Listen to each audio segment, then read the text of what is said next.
Je veux parler ce soir de la mentalité de performance et combien ça nous rend malheureux de croire que ce que Dieu fait pour nous ou notre relation avec Dieu dépend de notre performance.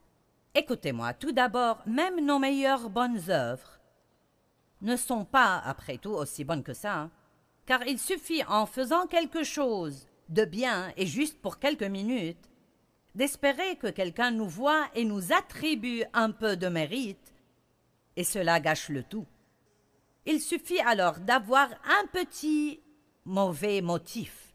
Vous faites ça, vous voulez aider quelqu'un, mais vous voulez obtenir quelque chose pour vous-même aussi. Donc même nos meilleures bonnes œuvres ne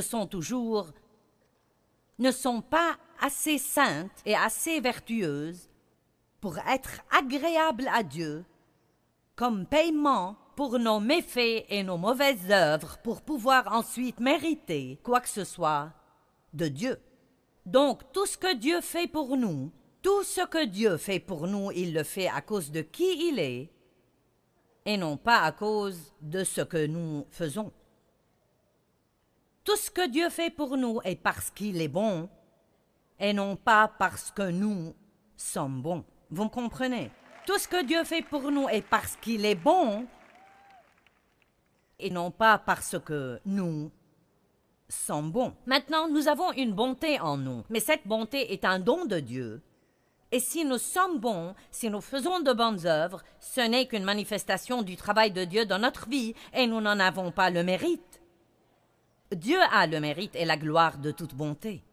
Certains des disciples appelaient Jésus « bon maître » et même lui, parlant par son côté humain, disait « pourquoi m'appelles-tu bon? Dieu seul est bon. » Donc même Jésus, quand il était ici dans un corps humain, il ne se considérait pas bon. Or, nous ne devons pas avoir une mauvaise opinion sur nous-mêmes. J'aime dire que je suis un tout-rien. Je suis tout en Christ et rien en moi. Et c'est comme ça que nous devons y penser. Sans lui, nous ne pouvons rien faire. Je ne suis rien du tout sans lui, mais par lui, faites attention monde, nous pouvons faire des choses incroyables par Christ. J'ai entendu une fois quelqu'un dire, et j'ai vraiment aimé ça, il faut encore voir ce que Dieu peut faire par un homme ou une femme qui lui donne toute la gloire. Toute la gloire. Donc, quand nous essayons de faire de bonnes œuvres, ou que nous nous comportons d'une certaine façon, et je ne parle pas de jouer la comédie, mais je parle simplement des choses que nous faisons. Maintenant, comprenez ça. Nous devons faire de bonnes œuvres. La Bible nous apprend à abonder en bonnes œuvres, à nous préoccuper des autres, à être une bénédiction pour les autres, surtout à ceux de la maison de la foi. Elle nous apprend à lire, à étudier la parole, à prier et à passer du temps avec Dieu. Tout ça, c'est de bonnes choses, et nous devons faire toutes ces choses, mais quand nous les faisons, écoutez maintenant, quand nous les faisons, nous ne les faisons pas pour Dieu, parce que Dieu n'a besoin de rien. Ça n'aide pas Dieu que je lise ma Bible, ça m'aide à moi que je lise ma Bible. Je ne dois donc pas me comporter si je me lève tous les jours et que je lise 3 ou 4 chapitres de la Bible et que je passe une demi-heure dans la prière comme si je rendais un service à Dieu et maintenant je reçois une gommette sur mon calendrier céleste. Et que maintenant cela me donne droit à plus d'exaucement de prière et à une plus grande bénédiction. Car Dieu n'a pas besoin que je fasse cela pour lui, il va très bien. J'en ai besoin. Je prie parce que j'ai besoin de prier. Qui d'entre vous ne voudrait pas prier si vous comprenez vraiment que vous avez le privilège de vous approcher avec assurance du trône de grâce et de demander à un Dieu miséricordieux non seulement de vous pardonner vos péchés, mais encore de répondre à vos besoins? Qui ne voudrait pas faire ça? Qui ne voudrait pas étudier la Bible et apprendre à avoir une vie digne d'être vécu? Si vous achetez un article et qu'il ne fonctionne pas chez vous, vous cherchez le manuel pour comprendre ce que vous faites de mauvais. Eh bien, si la vie ne fonctionne pas pour vous, voici un manuel, et il ne faut pas très longtemps pour comprendre ce qui ne va pas. C'est littéralement le manuel de la vie. C'est comme ça que vous pouvez avoir une vie qui soit digne d'être vécue. Donc maintenant, Je veux m'assurer que tout le monde comprend ce que j'essaye de dire. Donc, quand nous faisons de bonnes œuvres, et nous devrions les faire, quand nous faisons de bonnes œuvres, nous ne les faisons pas pour obtenir quelque chose de Dieu, car tout ce qui nous vient de lui est un don gratuit par sa grâce et sa miséricorde, parce que nous ne pourrions jamais le mériter. Mais toutes ces choses que nous les faisons à cause de ce qu'il a fait pour nous, en signe de gratitude pour ce qu'il a fait pour nous, parce que nous voulons le glorifier et vivre la vie que son Fils est mort pour nous donner, non pas pour obtenir, mais pour donner. Vous êtes tous avec moi ce soir? Donc, une des plus grandes erreurs que nous puissions faire, c'est de monter sur ce tapis de jogging de la performance, approbation, où nous croyons que quand nous ne nous comportons pas comme il faut, nous n'osons pas nous attendre à quelque chose de Dieu, car nous n'allons pas l'avoir.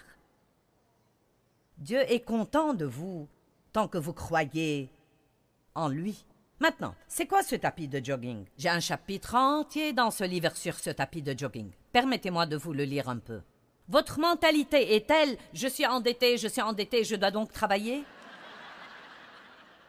Et je ne parle pas de dette physique, je parle de « eh bien, je n'ai pas été très bon hier, je dois donc être mieux aujourd'hui, je vais me lever ce matin et je vais travailler très dur, je vais donc étudier beaucoup plus, je vais lire plus, je vais faire beaucoup de bonnes œuvres, je vais vraiment essayer de parler gentiment aujourd'hui, et puis bon sang, Dieu sera satisfait de moi et content de moi, et mes prières seront peut-être exaucées. » C'est un tas d'absurdités. Et quand vous êtes béni, si vous croyez que vous êtes béni parce que vous le méritez, il y a quelque chose qui ne va pas. Tous les jours, quand je me réveillais, je sentais que je devais payer tous mes péchés et mes erreurs de la veille. J'ai donc élaboré un plan sur combien je serais bonne, dans l'espoir de récupérer l'approbation et la grâce de Dieu. Pendant ce temps, je fréquentais une église qui enseignait le salut par la grâce et non par les œuvres. Je disais que je croyais ça, mais je ne l'ai pas appliqué. Bien que j'eusse fait quelques bonnes choses, j'ai aussi fait beaucoup de mauvaises choses qui ont éclipsé le peu de bien que j'ai fait. Je n'ai donc jamais réussi. Le lendemain, j'étais toujours endettée de la veille et je devais remonter sur le tapis de jogging. À la fin de chaque journée, j'étais spirituellement, mentalement, physiquement et émotionnellement complètement épuisée d'essayer de plaire à Dieu, et cela me rendait grognonne et difficile à vivre et pas très agréable à côtoyer. Est-ce que quelqu'un peut dire « Je comprends ça, sœur Joyce ?» Bon, maintenant. Matthieu chapitre 11, versets 28 jusqu'à 30, de superbes versets. « Venez à moi », l'invitation la plus belle dans la parole de Dieu.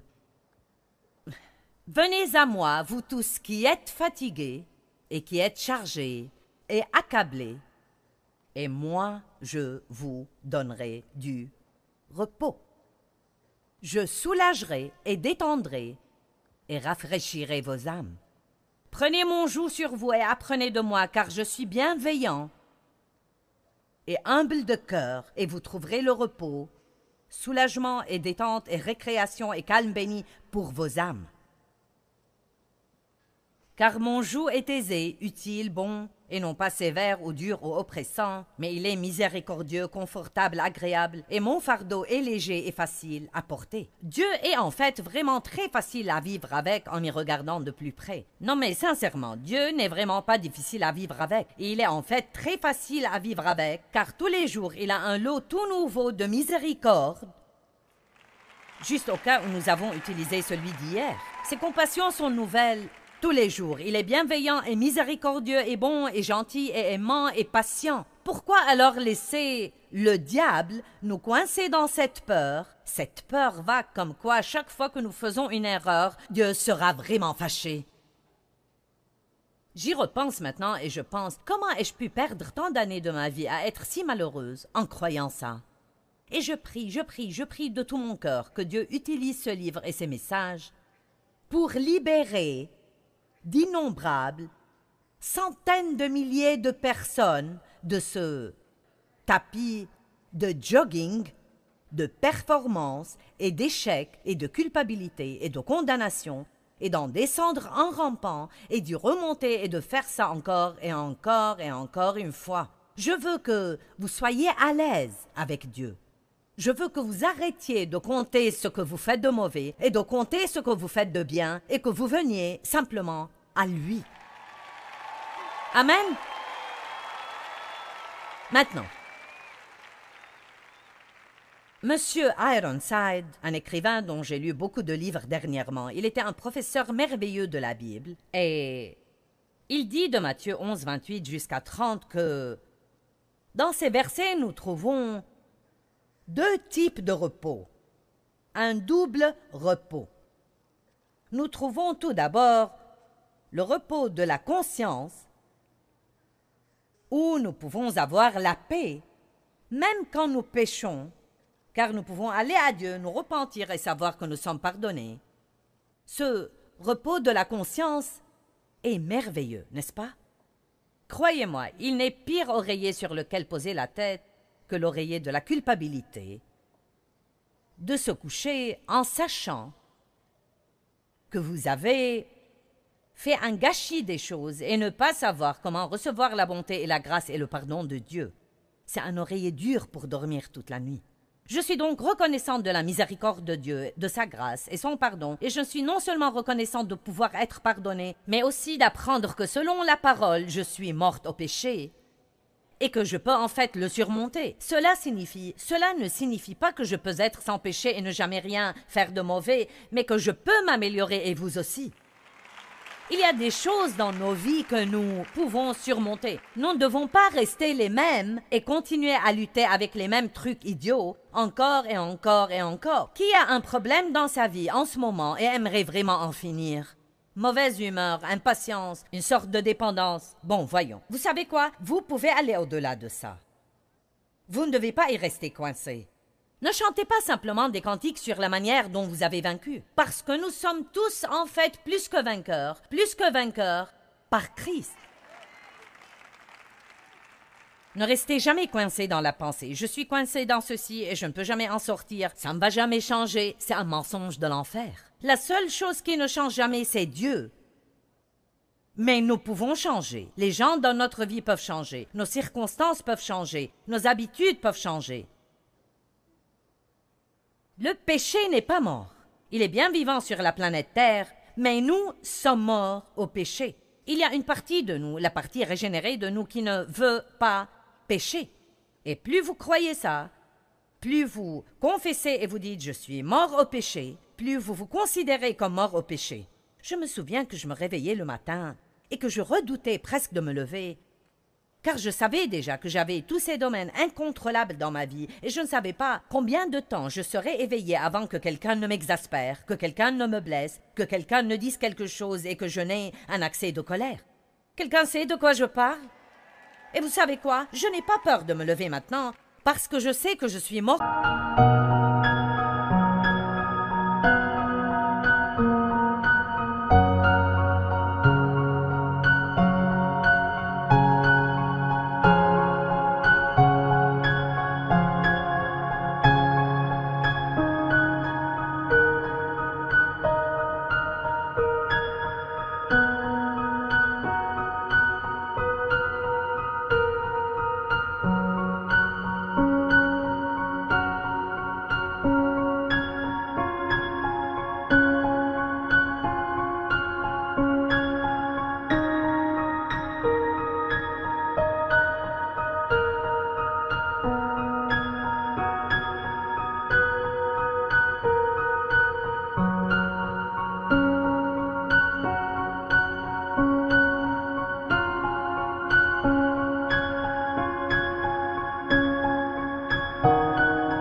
morte au péché, et je sais que quand je me sens tentée, je peux commencer à prier Dieu de m'aider, et je peux m'attendre à avoir beaucoup de victoires. En fait, je n'ai pas trop de journées parfaitement parfaites, mais je ne compte plus de toute façon, donc je m'en fiche.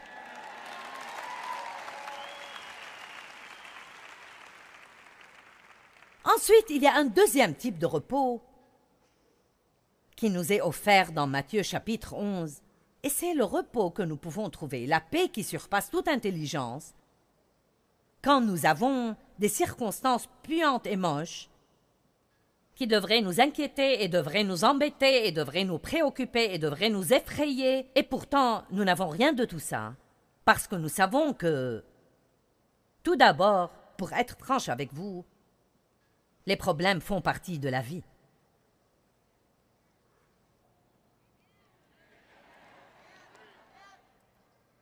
Et la chose qui les fait paraître si terribles est que nous nous inquiétons et nous y pensons excessivement et nous essayons de les comprendre. Nous devons simplement faire ce que dit la Bible et faire tout ce que la crise exige et puis faire confiance à Dieu pour s'en occuper. Assumez votre responsabilité, mais déchargez-vous de vos soucis et Dieu s'occupera des choses.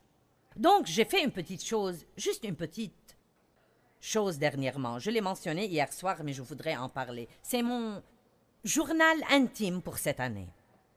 Je tiens mon journal qui couvre la plupart de mes 37 ans de ministère et j'ai littéralement une montagne de ces trucs. Tous les matins, j'écris ici et j'ai décidé, juste pour en faire un message, de noter pendant plusieurs semaines les choses irritantes qui m'arriveront, les épreuves, les problèmes, la pression, les interruptions, les choses auxquelles je ne m'attendais pas. Et voici ce que j'ai écrit au début. J'ai écrit « Je note les choses qui sont arrivées que je n'ai pas planifiées et qui ont interrompu mon plan, mon programme et mon but. J'ai pris une décision à ce sujet avant de me lancer dans tout ça. Mon but, c'est d'endurer tout ce qui vient avec bonne humeur et de montrer aux gens que la vie arrive à tout le monde. » J'ai voulu noter certaines de ces choses, car je ne veux pas que vous croyiez que vous êtes les seuls à qui ce genre de choses arrive, et que ceux qui montent en chair ont cette vie privilégiée, et que nous flottons sur un nuage en chantant Alléluia toute la journée. La vie arrive à chacun de nous, et la raison pour laquelle elle semble si mauvaise est à cause de notre attitude envers elle.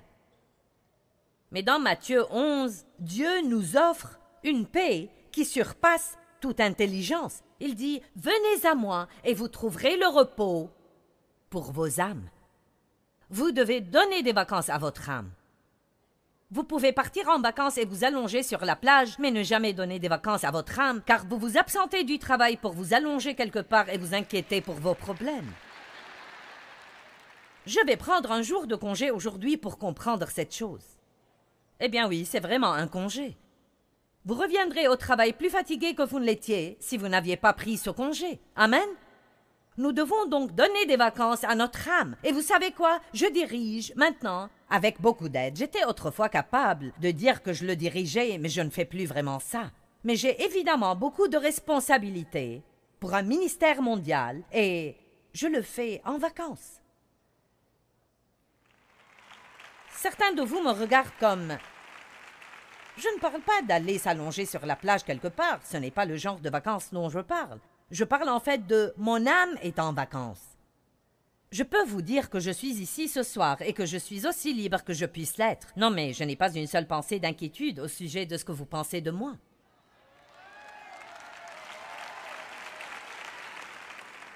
Car au fond, que pouvez-vous être d'autre que vous-même?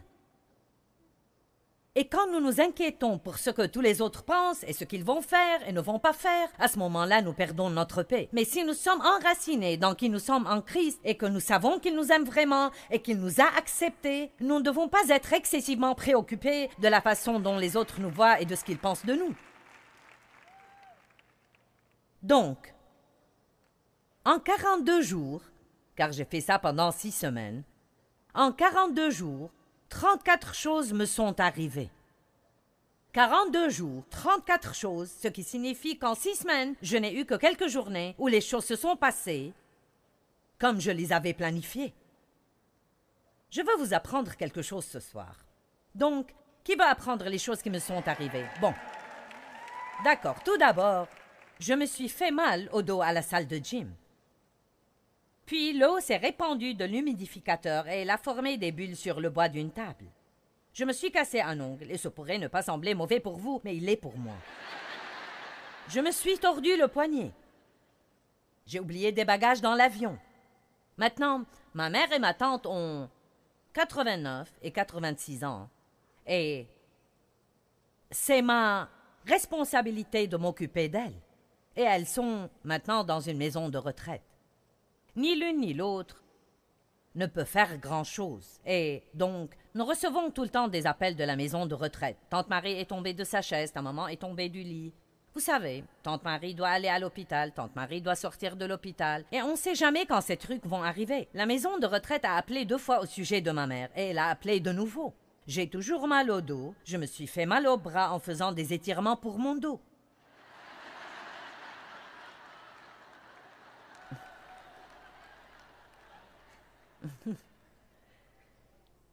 J'ai renversé une boisson vitaminée rouge sur un canapé blanc. Dave a percé la fenêtre d'une femme par une balle de golf.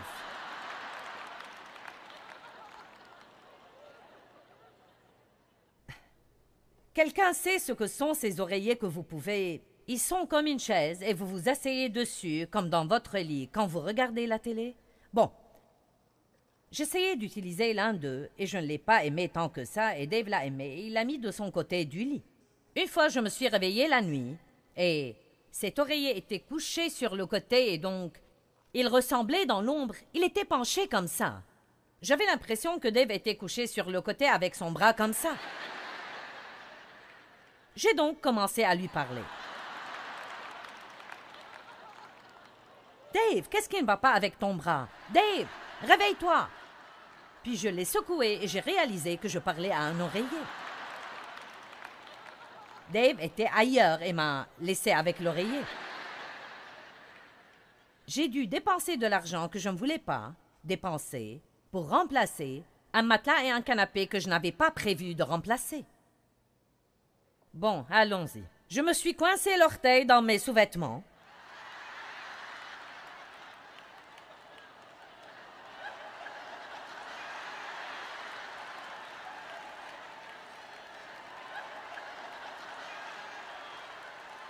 Et je me suis froissé le tendon dans ma petite... Je me le suis coincé entre mon petit orteil et celui d'à côté et je sautillais avec ça. Et mon orteil était couvert de noir et de bleu. C'était un gâchis, un gâchis. Bon, ça chauffe avec ma tante Marie. J'ai dû lui dire qu'elle ne pouvait plus conduire. C'est un grand coup pour elle. J'ai dû remplacer la télé de ma mère. J'ai dû dire à ma tante qu'elle devait aller au centre médico-social. Et voici la meilleure. Si j'avais jamais pensé que je pouvais me sentir gênée, c'était vraiment ça. J'étais dans un spa, hors du pays, dans un hôtel sympa pour un soin du visage. Et il vous donne cette belle robe à mettre et vous mettez vos vêtements dans le casier. Et après avoir fini votre traitement, vous vous habillez et vous partez. Je suis revenue pour m'habiller. J'ai pris mes vêtements dans un vestiaire. J'ai commencé à m'habiller. Je n'ai pas pu trouver mon pantalon. Je me suis donc dit... Bon, comment vais-je parcourir tout ça? J'ai donc remis la robe sur les vêtements que je portais. Je suis ressortie et j'ai commencé à chercher mon pantalon, mais je n'ai pas pu le trouver. La vérité est que j'ai perdu mon pantalon. Mon pantalon, vous comprenez? J'ai perdu mon pantalon dans ce bel hôtel en Utah. J'ai dû remonter au bureau. Maintenant, ce n'est pas comme si personne ne savait qui j'étais. Ils savaient que j'étais là, donc ce n'était pas comme une femme dingue, vous savez, qui ne peut absolument pas garder ses trucs et qui fait ça. Non, mais je suis remontée là et j'ai dit, j'ai un petit problème. Ils ont dit quoi? J'ai dit, j'ai perdu mon pantalon.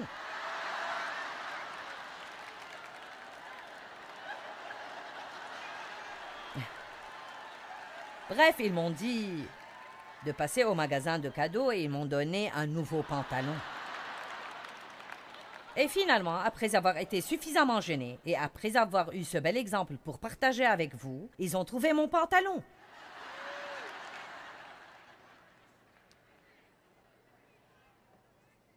Il était en fait bien plié sur le bureau, sous le cahier de rendez-vous tout ce temps.